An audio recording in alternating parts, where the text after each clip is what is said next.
Hey guys, thanks for tuning us in for this 43rd episode of Good Questions with Cameron Dole. First off, I want to again say thanks so much to my good friend Brandon Allen, who came up and listened to the podcast, came up with our new theme music. And again, thanks, Brandon. Appreciate that theme music. And special guests for this 43rd episode include Bryson Culwell, who's the host of the Red River Radio Show. Chelsey James, country singer, has a debut single, Hand on the Bible.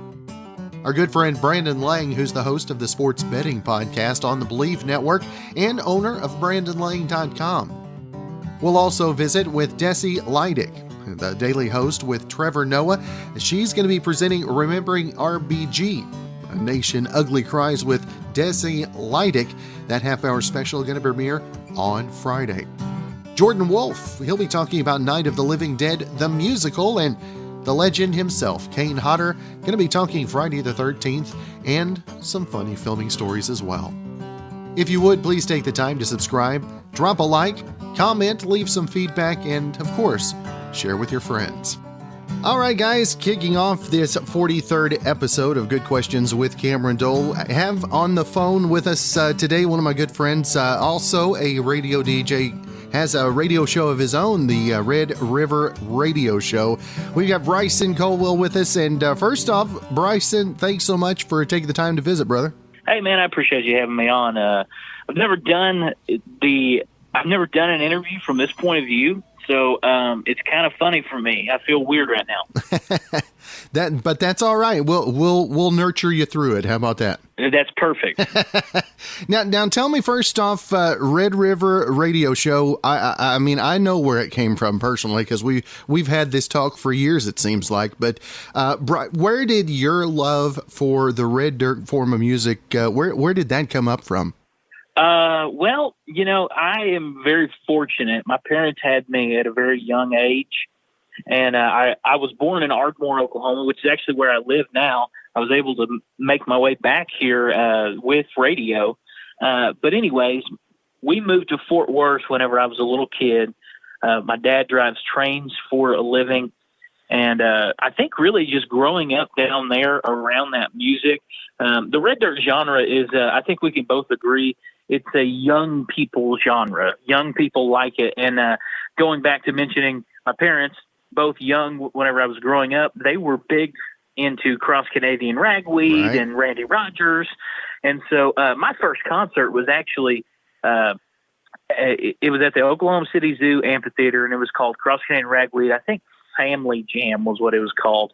And it was Cross-Canadian Ragweed, Dirk Bentley, Gary Allen, Pat Green, I think Randy Rogers, Red Dirt Rangers, probably The Great Divide, somebody else in there. And I was hooked. And then when we moved down to Texas, I listened to 95.3 The Range out of Dallas, The Ranch out of Fort Worth. And there was just so much of that music just at my fingertips. And so I was able to, that was really, it was all I knew until I got into radio. And then I realized, it's not a very popular genre in radio. So I had to come up with my own show. And for you, who has been the pinnacle opportunity that you've had to visit with and be on the show so far? Well, with the show so far, the show's fairly new. We actually just got done recording our 20th episode. And then last episode 19, we actually were blessed to have Mike McClure from The Great Divide on. And he does his own thing, the Mike McClure Band. And he's, I think he's one of the key people. If there was a red dirt Mount Rushmore, it'd be Mike McClure, Cody Canada,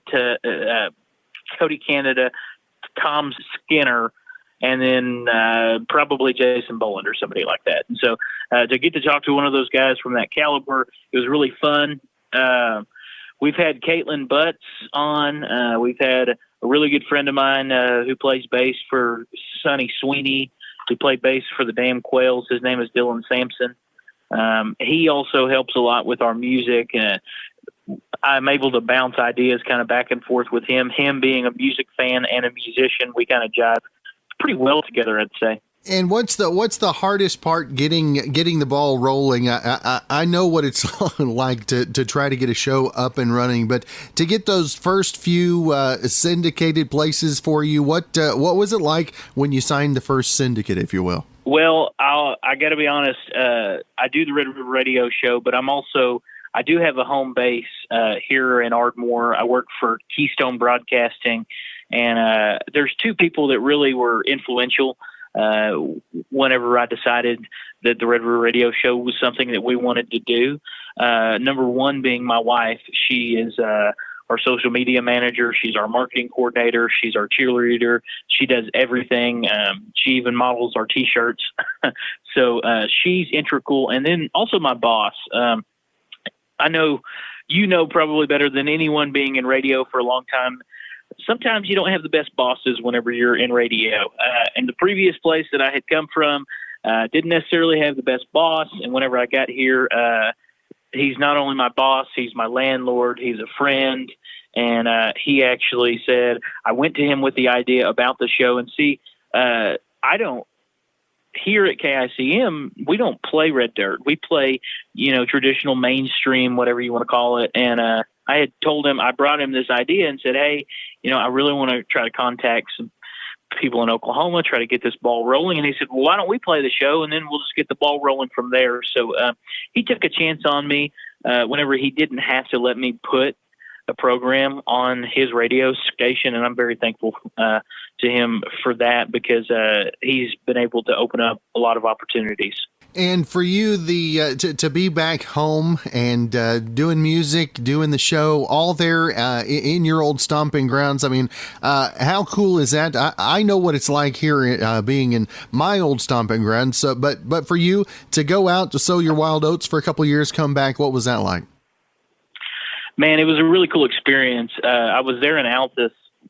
Not with you even, actually, for those that don't know. Me and Cameron used to be competitors against each other, but it never really felt like competition because it was just a mutual respect thing, at least I think, between the two of us.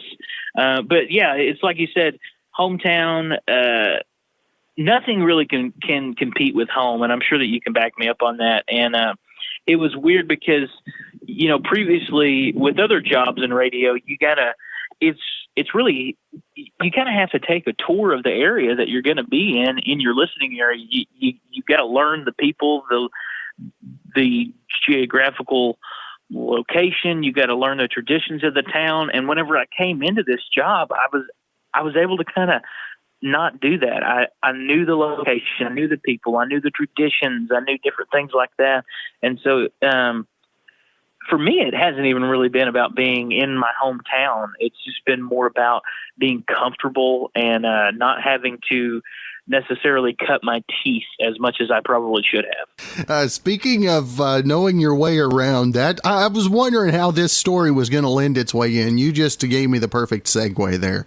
Okay. I think I mentioned to you that I had a DJ gig for a wedding over by Ringling. And you kind of know, you know where Ringling is.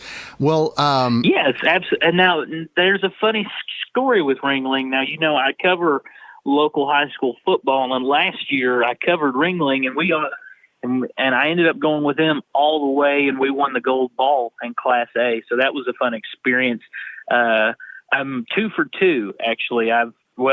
This is my third year covering sports, Cameron, and I have a championship with Tipton, and I have a championship with Ringling. So it's looking good for year 3. There you go. Now, you know what it's like over in Ringling. Well, coming from Altus, everything is square miles. It's easy to find everything. And sure. But before I went over, I asked my buddy that was doing the service and said, how hard is it to find? Oh, it's real easy. He said, I'll just send you the GPS link to it and just click that in and you'll be good to go. Well, I did that and I was good to go the whole way. And I get about where it says on my GPS, I'm 5.1 miles away, but it's going to take 31 minutes. And I'm like going, where in the world is this place at? So that sounds like Ringling. Yeah, so I thought I was going to be way off the highway. So I turn off on this little gravel road that it tells me to turn off on. I go down about 2 miles and it says take a left at this like little angle. Well, that little angle is somebody's driveway. And so I go on through the driveway, and there is a path. Now don't get me wrong. It is obviously something that has been driven on at some point, but it is in no way and in no means is it a road. It's completely like dirt road, dirt path. And there's parts of it where I'm driving along the side of pasture, along the side of fencing. And I'm like, what in the world? And I had to open a couple of gates. I had to get out, open a couple of gates, close them. And I thought, I'm going to end up getting shot before I go do this wedding. And so anyway, it really did take me the 31 minutes, but by the time I got to the wedding, they were like, "Why did it take you so long?" And I had sent him Snapchats of the back roads tour, and I was like, "Really? Is this really the best way?" And he's like, "I don't know where that sent you, because whenever I get within like 20 yards of the location, I finally get back on a little bitty gravel road, and there's the house." And they were like, "Well, you should have gone about a mile further, and all you would have had to done was turn to your right, and 200 yards you would have been to our house." And I was like, the GPS did not like that way. So yeah, that was my GPS. That was my wrangling story. That's what I know of wrangling. I never made it to the town. That's kind of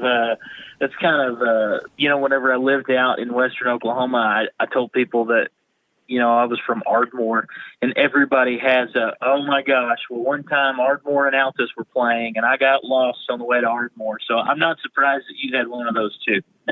That's funny. Now, the upcoming episodes and Facebook page and all that stuff, where can folks find more information about that on Facebook and social media as well? So we are Red River Radio Show on Facebook, and then you can follow me on Instagram at Bryson on Air, or Twitter at Bryson on Air if you're brave.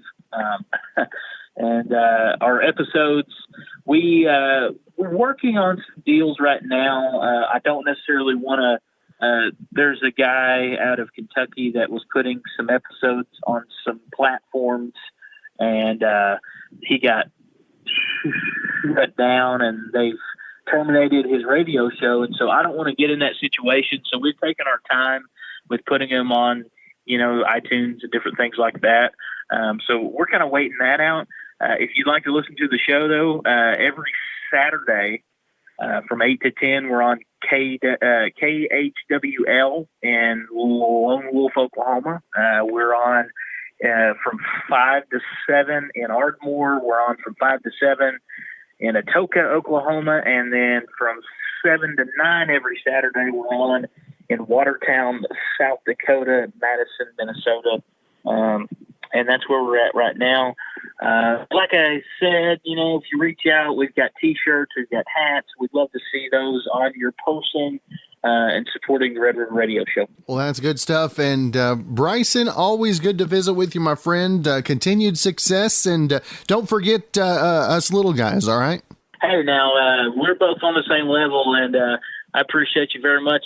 I know you work hard over there in Altus, and I'm proud of you on this new podcast that you're doing. And I encourage people. I know it's been hard for local musicians, and I know that Altus and the Western Oklahoma area, they've got some awesome local musicians, guys like Chad Solons, Matt Moran, Joe Melton, just a lot of guys that have come out of that area of the world. And I encourage if there is local music going on near you, go and support them. And also, rest in peace, Billy Joe. That's right. That's right. Well, Bryson, always good to visit with you, and hope you have a great rest of your week, my friend. All right, Cam. Our guest is country newcomer Chelsey James, and before we came on, I was mentioning, felt like I had to have a connection there because Springfield, Missouri, and Chelsey, that's where you're at this morning. Are you frozen in like we are here in Southwest Oklahoma? Well, yeah, I'm hearing that you guys kind of got hit. We had a little bit on the trees and stuff, but nothing too bad. So how has the release of the single for you? How has that been a challenge with all that we're dealing with in the world these days? Oh, yeah. So, well, first of all, the recording of the song was different. So from the very beginning, we had to do everything like through, speakerphone and I would record my vocal and then we'd send it through some program. I don't even know. I don't know all the technical stuff, but send it through some program to one of my producers and he'd call us with his notes and say, okay, could you do it like this? And then we'd try it again and send it. So it's definitely a longer process on that part. It was something I definitely had to get used to for sure. But I think that, timing is everything. And I think it was just fate that with all of this stuff going on, that this song, happened to be able to be released now. Because I think it's a good message and hopefully an uplifting message for people to hear right now. So now for you, where was the inspiration behind, I should say, Hands on the Bible? So actually, I did not write the song. My producer, he sent me a handful of songs one day and I heard it and immediately, I know when I have that strong of a connection with the song immediately, so I was like, you have to find a way to let me record this. Please, please, please. I begged him for like 5 months. I'm like, do we get the song? Do we get the song? Do we get the song? Just because, I had such a connection with it from how I grew up. I come from a whole family of farmers in the Midwest. And of course I was raised in church and everything too. So the message just, oh my gosh, it just hit me. I mean, I almost cried the first time I heard it. So I just knew that I had to sing this song. And luckily, the writers, gave me that chance. So it's amazing. Now, for you being not being the writer, what is it about a song necessarily that grips you? If you're listening to a whole slew of new songs, I mean, that's something I've always wondered about artists. What is it about them that grabs you? Well, I think it comes down to, at least for me, it comes down to, we all have different experiences in life.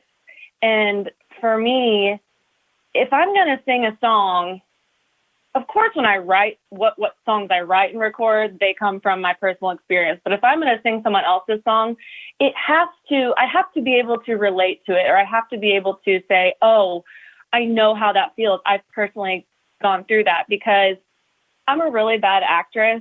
And if I were to try and sing something that I just didn't truly believe in or didn't feel, it just wouldn't come off as genuine. And, that's one of my main goals is for fans to hear my songs and see me perform and say, wow, like she really felt that. So I think I just have to connect on a personal level with the song. And of course, the emotion of the music always gets me too. I'm like I love big, full instrumental sounds too. So when that is put together with some kind of experience that I've gone through that I can really connect to, it's like, oh, it's just perfect. And that's what Hands on the Bible was for me. So now, where did music in your life originate? I have such a different start in music, I think, than most people do. I got started actually pretty late in life. I say late in life. I mean, I'm still in my 20s, but, I feel like a lot of people I started playing when I was 4 or whatever, but that just wasn't the case for me. Honestly, it's the funniest thing. I was in band for like 1 year in high school, but that was the extent of music for me in my younger years. But, I never did choir or anything like that. I still to this day, I don't even know how to read music. And in college, I was getting ready to go out with my girlfriends one night. And I was just singing to the radio, just singing along. And they were like, hey, well, sing something else. I was like, why? And they're like, you're really good. And I was like, I am? Like, I just sang for fun to myself in the car. I never thought anything of it, honestly. And so my friends heard me, and they forced me against my will to go start singing in karaoke bars. And then, people seemed to like that. So I thought, well, maybe I have something. And then I started out in a cover band a handful of years, probably 5 years ago. And I was so nervous before my first show. I thought, okay, just get through this show, and then you never have to do this again. and then I got up on stage, and within 30 seconds of the first song, I don't know, it's the craziest thing. I can't explain it, but I was just hooked, and I knew that's what I was meant to do. And here I am. It's like just the most random thing. I didn't grow up doing this at all.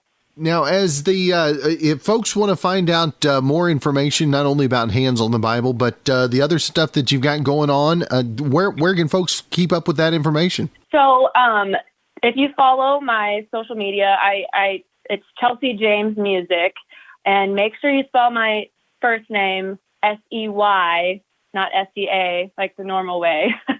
But Chelsey James Music, Facebook, Instagram.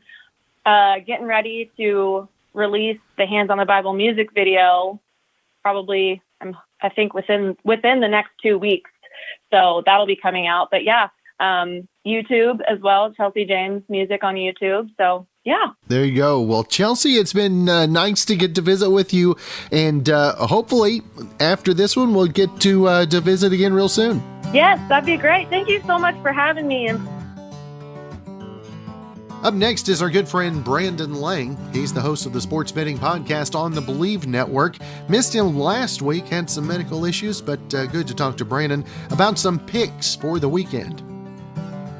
First off, thanks for taking the time to be on. Come on, man, always. You know I love OKC. Although my boy Billy Donovan's gone, and he's made his way to where'd Billy go? I forget. Where'd he jump to? Because he took another job. Where'd Billy go? We gotta figure that out. He's no longer in OKC. Oh, Bulls, Chicago Bulls. Yep, there you go. Although Billy's in Chicago, me loving some OKC. So yeah, we're good, and some good games this weekend. And we always go college football first. And what tickles your fancy, if you will, college football wise this weekend? Well, I always look at the Big 12 because that's your neck of the woods. So, like what I'm seeing from K-State, West Virginia's playing well. They're 3-0 at home. They're 3-0 against the spread at home. I do think that this is a game that's going to go down to the wire, and I believe it's a field goal game. And I'm liking me some K-State. Plus the 3.5. Baylor at home getting 2.5 against TCU. TCU big win over Texas, but since then they kind of haven't been able to get out of their own way. They've dropped 3 in a row. Baylor home dog 1-2. They did get it done at home in their only home game this year. Played very well and got themselves the big 47-14 win over Kansas. So. They've been back-to-back on the road the last 2 weeks. Played Texas tough, lost by 11. The OT loss at West Virginia. I'm going to go ahead and jump on Baylor at home plus the 2.5 in the Big 12. And then going into NFL football for the weekend, Brandon, what do you see as the biggest game coming up this weekend? Well, first and foremost, anytime you get Phillip Rivers laying points on the road, go against them because Crimea Rivers is going to do something stupid. Detroit just figures out ways to win. As good as Arizona looked the other night in knocking Seattle from the ranks of the unbeaten, I still think this is a Detroit team at home plus 2.5 is going to handle Indy. I do like the home dog there. As crazy as this sounds, the Chiefs are laying 19.5 against the Jets. The Jets finally covered their first game of the year, courtesy of the Buffalo Bills kicking 139 field goals in the game. And winning by 8 and not covering the 9.5. I don't see the Chiefs kicking 139 field goals at home I see the Chiefs scoring touchdowns. I know 19.5 is a big number, but it doesn't matter when you're going to win a game by about 40. So I would lay it with Kansas City. And listen, this may sound simple, but sometimes simple is good. If you can go into Kansas City and beat the undefeated Kansas City Chiefs and Patrick Mahomes, you can go into Cleveland and beat the Cleveland Browns and Baker Mayfield. So I'm going to take the Las Vegas Raiders plus the 2.5, by the half point to 3, and roll with the, as Chris Berman says, the Raiders over Cleveland. And of course, Brandon, folks can check out the podcast, also the website for extra specials as well. Well, it's the football betting show on the Believe Podcast Network. As I say, rated R, under 18, must be accompanied by a parent or guardian. So we were able to let loose a little bit and tell it like it is. And then again, BrandonLang.com. Everybody's been waiting for 150 dime winner, number 10 in a row. And of course, that will be going on Sunday. So strap on your seatbelts and get ready to roll. There you go. Well, Brandon, great to see you back, improving health, and look forward to talking to you again next week, my friend. Got it. Appreciate it, Cam. Thanks, buddy.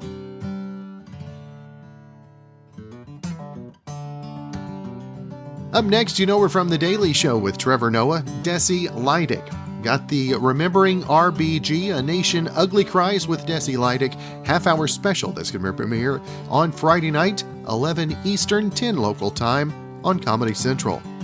Got a special to talk about. The Daily Show with Trevor Noah presents Remembering RBG, A Nation Ugly Cries with Desi Lydic. And if I mispronounced any part of that name, I'm profusely apologize for that. You got it perfect. You pronounced it perfectly. Absolutely perfectly. Plus the title, which is not an easy title to recite.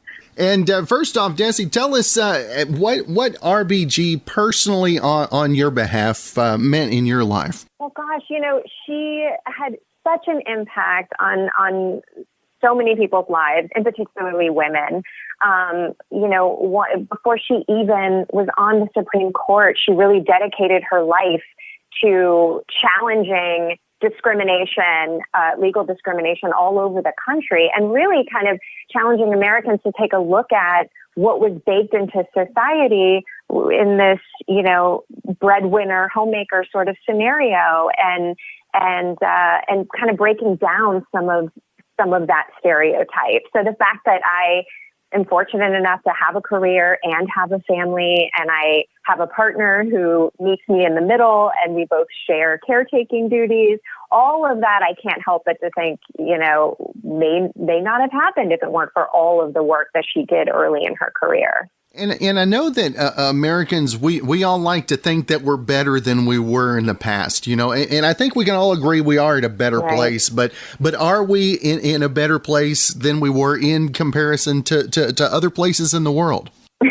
I made a special about this about a year and a half ago, that very topic.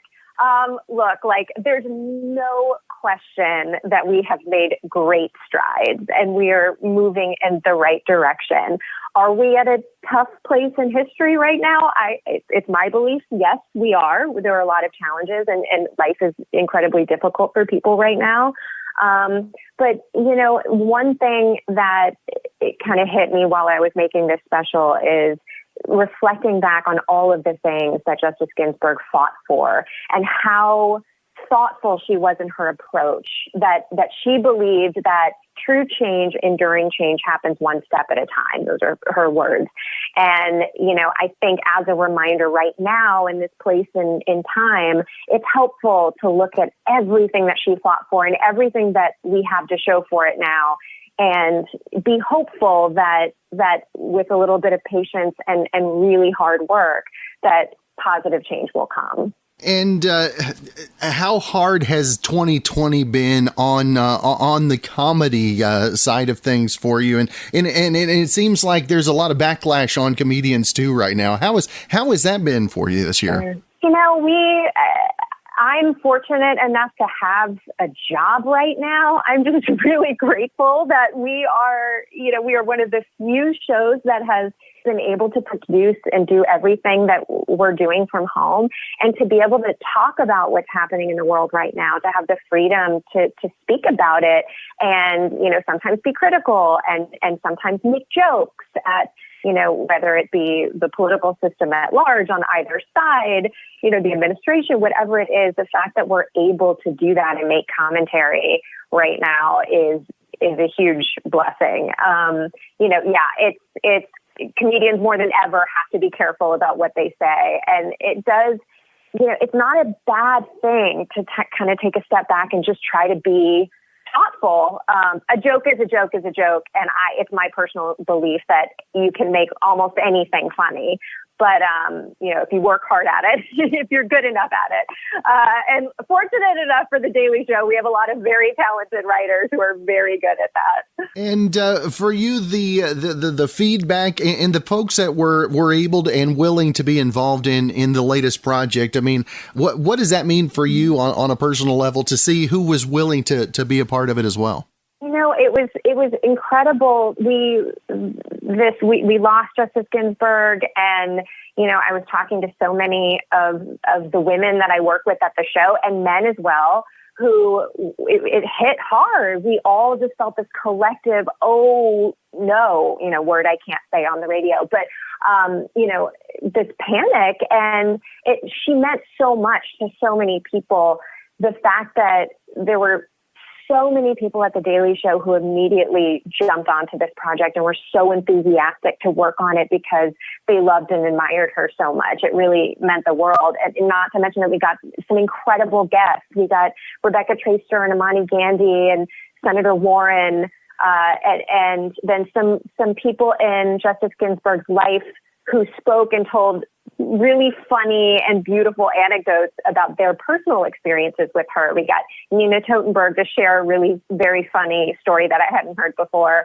So it really speaks volumes about what she meant to people. And again, The Daily Show with Trevor Noah presents Remembering RBG, A Nation Ugly Cries with Desi Lydic. Again, that debuts coming up tomorrow night, 11 Eastern, 10 local time on Comedy Central. And Desi, I always want to make sure and let everybody know where they can keep up with everything you got going social media-wise as well. Oh, yeah. My handle is Desi Lydic on Instagram and on Twitter. And, yeah, pretty much everything's up there. Well, Desi, it's been great to visit with you. I appreciate your time and hope you have a great rest of your week. Oh, thank you. Thanks for making the time. Good to chat with you. Up next is Jordan Wolfe. We'll be talking about Night of the Living Dead, the musical. Night of the Living Dead, the musical. You probably think that you never thought was even possible. Well, we've got music and lyrics were all done by Jordan Wolfe. We've got Jordan on the line. And first off, Jordan, thank you so much for taking the time to be on the show. Oh, thank you so much. It's great to talk to you, Cameron. Now, obviously, October is a great time to talk about the musical. And for you, when did the inspiration of putting it to music and musical come in your life? Yeah, well, you know, I've always loved the movie. I've always loved a big horror movie fan, and I also, as well as a writer, I'm an actor. I come from the theater, and I love putting the two together. I'm a big Little Shop fan, and you know, I was watching Night of the Living Dead. I wrote it over the summer of 2018, and I was like, well, why aren't they singing? You know, so I fixed that, and that's where you get Night of the Living Dead, the musical. And I thought, well, if I'm going to do it, I'm going to do it, you know, totally the opposite of the movie. So the movie is classic. It's iconic. It's really the first zombie movie, the way we think of zombies, you know, and so many horror movies are kind of, you know, inspired by Living Dead. But I was like, I'm going to go the opposite. So the original movie is dark and serious and quiet and bleak. And so Night of the Living Dead, the musical, is just a bright kaleidoscope of color and crazy, over the top, and hopefully a hell of a fun time. And what were the initial reactions and responses to the production? Well, so you know, the concept recording, we worked on that. We did an off-Broadway run in New York last year, and you know, it was sold out. We had such an amazing response, and you know, the best compliment that I got was that people from so many different backgrounds all really enjoyed the show. We had the hardcore horror movie fans who loved the movie, who weren't necessarily big musical theater fans, and they loved it. And we had obviously the theater people who were like, I don't know if I've seen that movie. Is that the one? It's a black and white. I don't know. But and they really enjoyed it too. So that was the most rewarding thing. We had such a huge range. People younger than me, I'm 30. People in their 20s who love the movie now, and people who I know a lot of people who saw it when it came out, at the drive-in back in '68. So, we had such an amazing response, and the concept recording has been out on Broadway Records. We were already in the top 50 on the soundtrack charts, which I'm super excited about.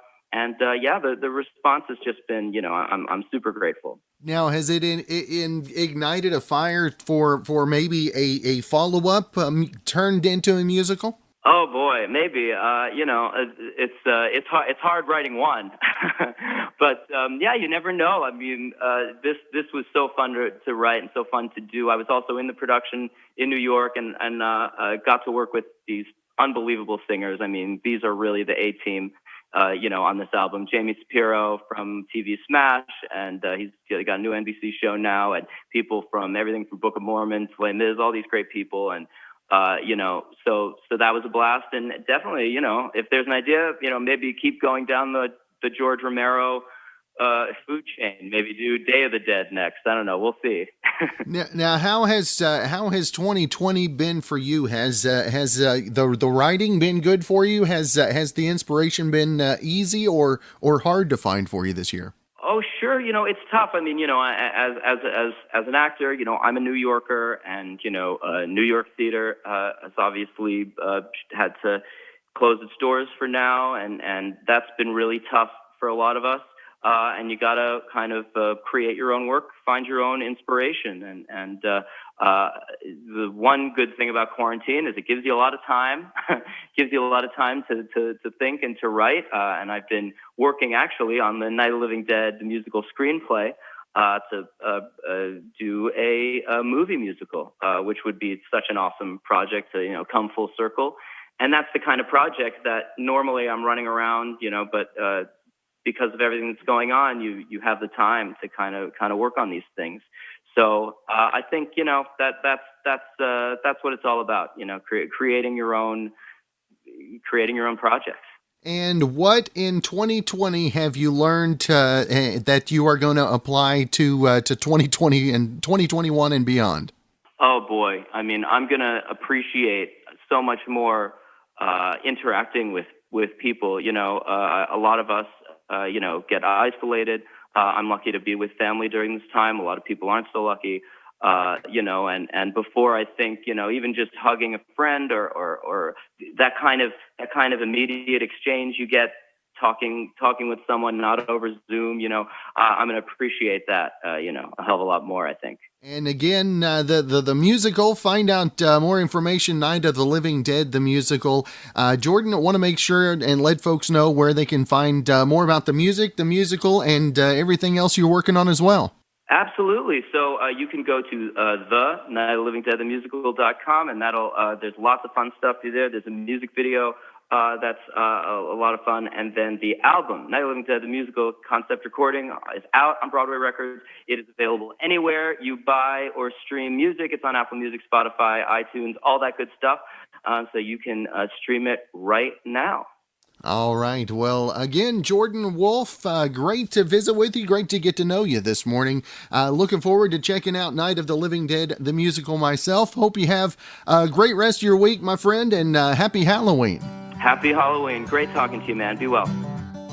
And our final guest is best known as Jason from Friday the 13th. He played 4 of those. Kane Hodder. We'll be talking about some Friday the 13th memories and some funny film stories as well. Probably best known as wearing a mask over his face, so maybe 2020 was made for him. We've got Kane Hodder on the line, and first off, Kane, thank you so much for taking the time to be on the show. It's my pleasure, Cameron. Thanks for inviting me. I appreciate it. And 2020 being what it is, I know folks are having to celebrate Halloween a little differently, but that lends itself well to sitting down and watching a little horror film, right? That's what I think. I mean, what better time to sit and watch the series of films like Friday the 13th, Halloween, even Hatchet, because you can catch up on things that you've always wanted to watch, but we're too busy. But now, because of the situation, we have more time to do that. And it is kind of strange for everyone to be wearing a mask now, and not just me. But I got to tell you, Cameron, I have a house up in Park City, Utah, and I was at the Salt Lake Airport going back to L.A., and sitting at the gate wearing one of the surgical masks, of course, or, one of the COVID masks. And I saw a guy do a double take while I'm sitting there, and he says, "You're Kane Hodder. You played Jason in Friday the 13th." And I'm like, how the hell do you know that? Everything is covered but my eyes. And he said that's exactly the point. He said he recognized my eyes. And I was like, wow, I was amazed that someone, first of all, I don't get recognized all that often anyway, even without a mask. And for somebody like that to do it from the eyes, I was amazed. A little impressed as well, right? Yeah. And of course I killed him. Yeah, I know, right? That's just part of the job. Now, Kane, that kind of takes us back to, I know that you were shooting, I believe it was 7, was it Friday the 13th as 7, where you had an interesting walk back to your dressing room, I heard. Oh, yes. I was on the set. It was about 2 a.m, and I was told I wouldn't be needed for about an hour, so I thought I'd go back to my dressing room. And the easiest way to do that was cut through the woods on this trail. And so that's what I was doing. Remember, it's 2 o'clock in the morning. It's fairly cold out because we were shooting in like March in Alabama. And I had the mask on and I'm walking, and I encountered someone going the opposite way that I didn't recognize as a member of the crew. So I stopped and just stared at him. I had everything on, remember. And he asked me a question that I thought was ridiculous. He said, "Excuse me, are you with the movie?" Now, I have to know what movie we're shooting. Am I with the movie, the way I'm dressed? So I tilted my head and stared at him, just did the breathing thing, and then lunged. And he took off really fast. Never saw him again.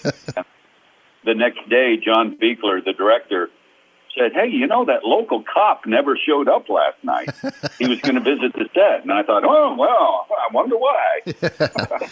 Now I know also, Kane, you had a pretty hard stance on some things for Jason, and you didn't think Jason would be a runner. What was the mentality behind that, Kane? Well, I just think that maybe early on when Jason, appeared to be more of a human, that he would do stuff like that. But by the time I started playing the character, I felt he was more of a zombie type, and that I didn't think it fit to see him run. And, as ludicrous as it is that people sprint away from him and he still catches up, I thought that was less of an issue, just figuring, Jason knows the shortcuts. So I always fought against him running.